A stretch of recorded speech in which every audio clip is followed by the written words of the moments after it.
राधे राधे, जय श्री कृष्ण। तो आज मैं आपके सामने आपको सुनाने जा रही हूँ कार्तिक मास माहात्म्य कथा का 22वां अध्याय। 22वें अध्याय की जब लिखने लगा हूँ बात, श्री प्रभु प्रेरणा प्राप्त कर कलम आ गई हाथ। राजा प्रत ने नारद जी से पूछा, हे देव ऋषि, कृपया आप मुझे यह बताइए कि वृंदा को मोहित करके विष्णु जी ने क्या किया और फिर वह कहाँ गए। जब देवता स्तुति कर मौन हो गए तब शंकर जी ने सब देवताओं से कहा, हे ब्रह्मादि देवता, जलंधर तो मेरा ही अंश था, उसे मैंने तुम्हारे लिए नहीं मारा है, यह मेरी सांसारिक लीला थी। फिर भी आप लोग सत्य कहिए कि इससे आप सुखी हुए या नहीं। तब ब्रह्मादि देवताओं के नेत्र हर्ष से खिल गए और उन्होंने शिव जी को प्रणाम करके विष्णु जी का वह सब वार्तांत कह सुनाया जो उन्होंने बड़े प्रयत्न से वृंदा को मोहित किया था तथा वह अग्नि में प्रवेश करके परम गति को प्राप्त हुई थी। देवताओं ने यह भी कहा कि तभी से वृंदा की सुंदरता पर मोहित हुए विष्णु उनकी चिता की राख लपेटकर इधर उधर घूमते हैं, अतएव आप उन्हें समझाइए, क्योंकि यह सारा चराचर आपके अधीन है।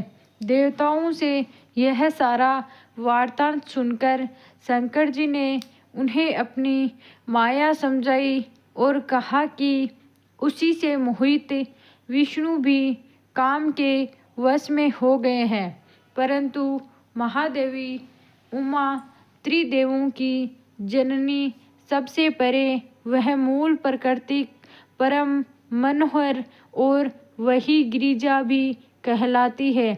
अतएव विष्णु का मोह दूर दूर करने के लिए आप उनकी शरण में जाइए। शंकर जी की आज्ञा से सब देवता मूल प्रकृति को प्रसन्न करने चले।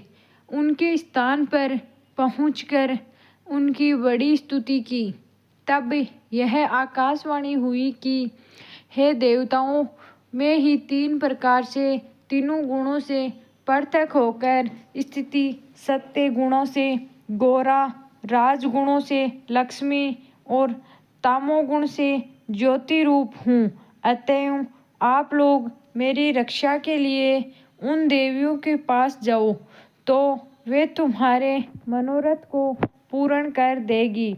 यह सब सुनकर देवता भगवती के वाक्यों का आदर करते हुए गौरी, लक्ष्मी और सरस्वती को प्रणाम करने लगे।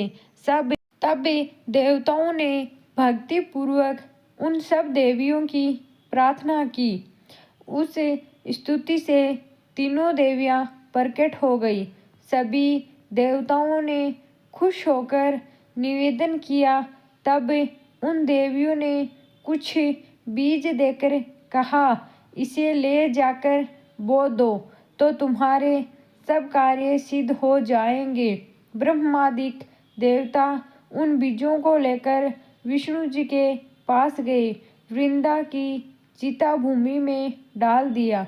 उससे धात्री, मालती और तुलसी प्रकट हुई। विधात्री के बीच से धात्री, लक्ष्मी के बीच से मालती और गौरी के बीच से तुलसी प्रकट हुई। विष्णु जी ने जो ही उन स्त्री रूप वाली वनस्पतियों को देखा तो वे उठ बैठे। कामासक्त चित्त से मोहित हो उनसे याचना करने लगे। धात्री और तुलसी ने उनसे प्रीति की। विष्णु जी सारा दुख भूल सब देवताओं से नमस्कृत हो अपने लोक बैकुंठ में चले। वह पहले की तरह सुखी होकर शंकर जी का स्मरण करने लगे। यह आख्यात शिव जी की भक्ति देने वाला है। आज का 22वां अध्याय समाप्त। राधे राधे, जय श्री कृष्ण। बोलो विष्णु भगवान की जय हो। कार्तिक मास की जय हो।